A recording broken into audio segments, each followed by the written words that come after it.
Terima kasih buat kamu yang sudah nge-like, komen, dan subscribe.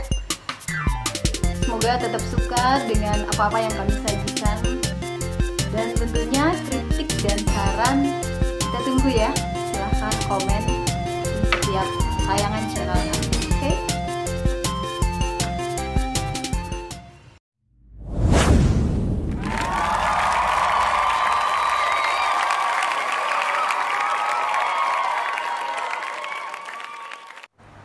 Hai, jumpa lagi dengan aku Elhida. Kali ini kembali aku akan bercerita masih di buku Cahaya di Balik Kabut.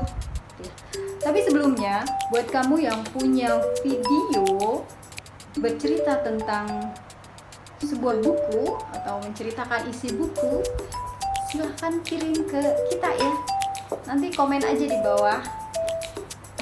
Kita akan tayangkan melalui channel ini. Oke?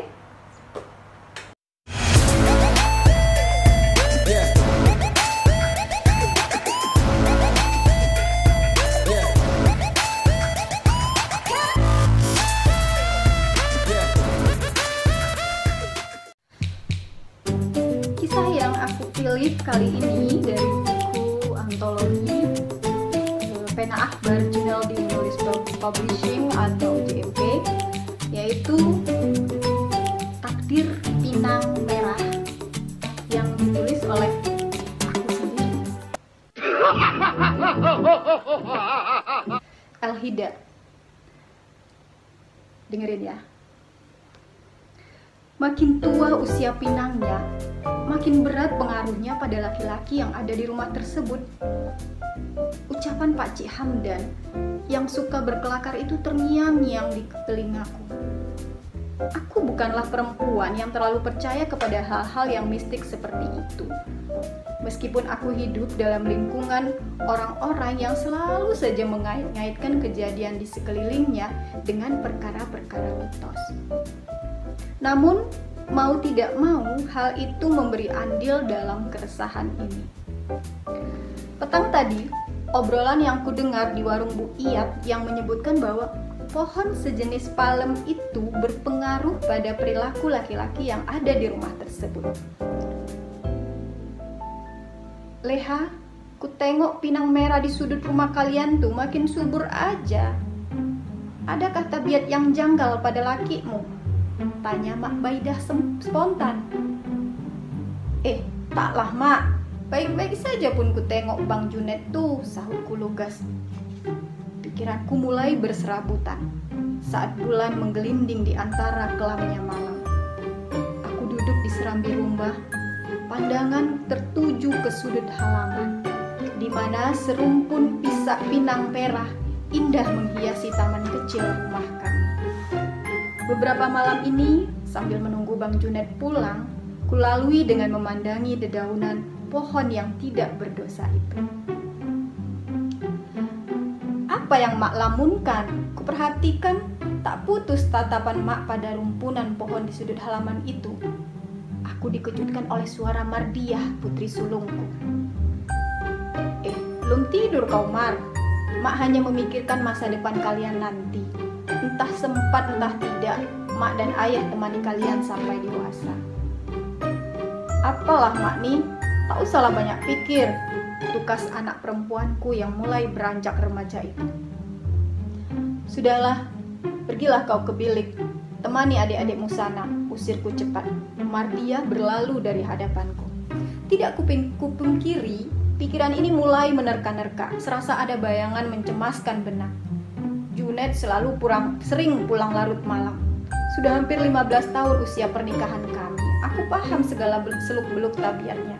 Tidak ada pula yang mencurigakan. Suamiku adalah seorang guru SD. Penghasilannya tentu tidak mencukupi untuk memenuhi kebutuhanku dan ketiga putri kami. Sebagai sampingan, dia memberi les tambahan kepada murid-muridnya di malam hari. Namun lagi-lagi pikiran buruk melintas. Takkanlah sampai selarut ini mengajar les. Kalbuku berkecamuk antara bualan mistis dengan kenyataan yang terjadi beberapa malam terakhir ini. Pucuk pinang merah itu terlihat melambai-lambai dipermainkan beberapa warna, seolah mentertawakan kebodohanku. Aku makin gundah dan gelisah.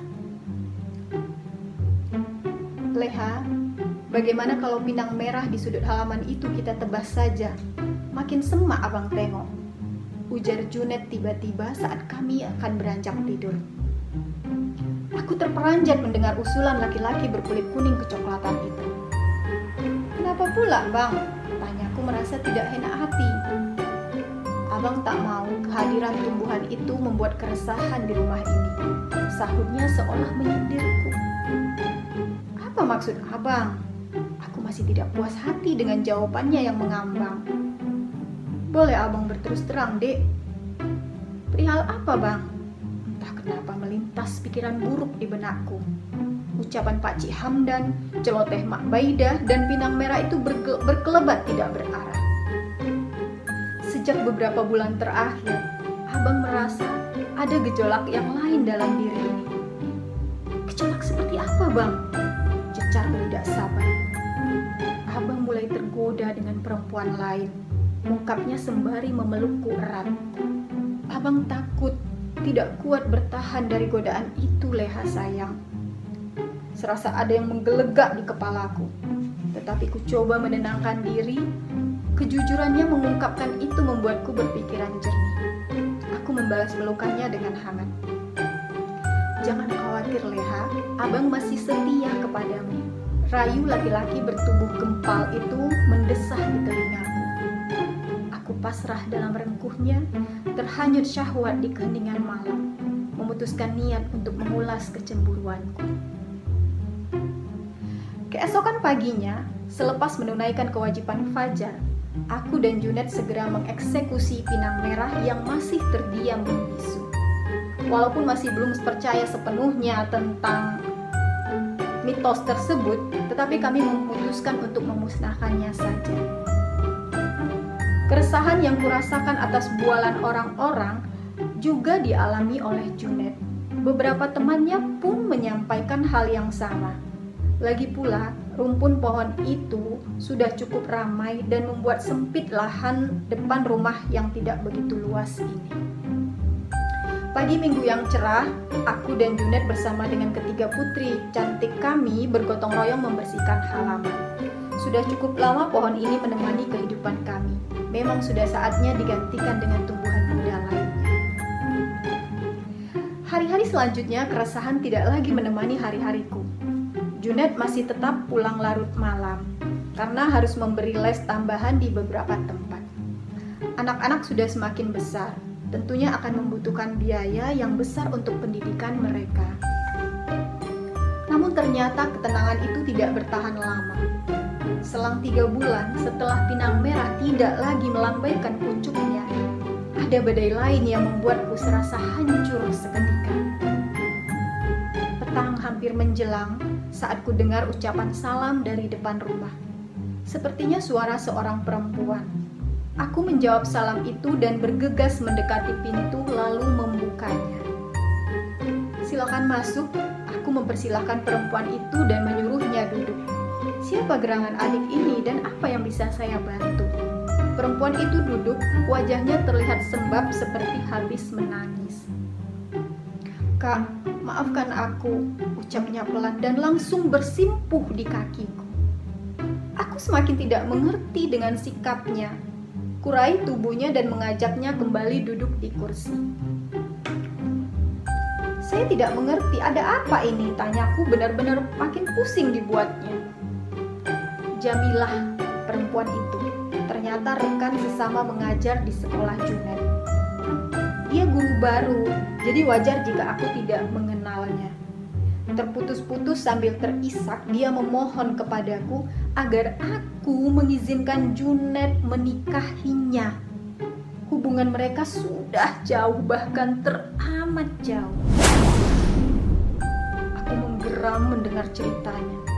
Kenapa dari mulut perempuan ini harus aku ketahui? Di mana laki-laki pengecut itu yang sudah menemani tidurku selama berbelasan tahun? Sudahlah, kau pulang saja. Biarkan Junet yang akan bertanggung jawab atas perbuatannya. Aku sendiri heran bisa setenang ini. menghadapi perempuan yang memporak-porandakan rumah tanggaku. Namun tidak kuingkari, Junet berperan besar dalam perselingkuhan ini. Malam itu seperti prajurit kalah perang, Junet pulang dengan tampang kusut. Tampaknya dia sudah tahu akan kedatangan Jamilah menemuiku. Atau jangan-jangan itu atas suruhannya karena takut berterus terang kepadaku. "Leha, maafkan kesalahanku," desahnya merajuk. "Abang siap menerima hukumanmu, tapi jangan minta untuk meninggalkanmu. Abang tidak sanggup." Aku bergeming di sisi ranjang yang acap berderit ini. "Aku benar-benar kecewa, Bang. Tidak kusangka sebegitu tipisnya kesetiaan yang Abang agung-agungkan dulu. Abang betul-betul khilaf, Dek. Namun Abang tidak mungkin juga meninggalkan Jamila." Aku, Soleha, perempuan Melayu dengan kepatuhan yang utuh. Ketaatan kepada suami mutlak dilakukan, meski perih atas pengkhianatan. Tidak ada jalan lain selain menerima keputusannya. Bagaimanapun, apa yang selalu dijejalkan oleh nenek dan ibuku terpatri di benak. Laki-laki yang telah ditakdirkan menjadi suami harus tetap dihormati. Begitu juga yang kuajarkan kepada 3 buah hati kami. Aku tidak ingin gurat-gurat kebencian merasuk pikiran mereka. Ini adalah bagian dari suratan perjalanan kehidupan rumah tangga yang harus kulalui. Junet menikahi Jamilah, dan aku menyimpan tangis jauh di lubuk hati. Mungkin rasa cinta pada laki-laki itu akan turut luruh bersama derai air mataku. Kering tidak berbekas. Bersama ketiga putriku, kami menanam kembali belasan bibit pinang merah di setiap sudut halaman. Pohon itu akan terus menghiasi kegersangan hati ini. Takdirku bukan karena pohon ini, tetapi suratan ilahi. Lambaian pucuk pinang merah akan kujadikan semangat melanjutkan kehidupan. Meskipun cinta laki-laki itu tidak lagi utuh kumiliki, namun aku akan tetap menyayanginya. Sekian, terima kasih. Sorry, it's DJ.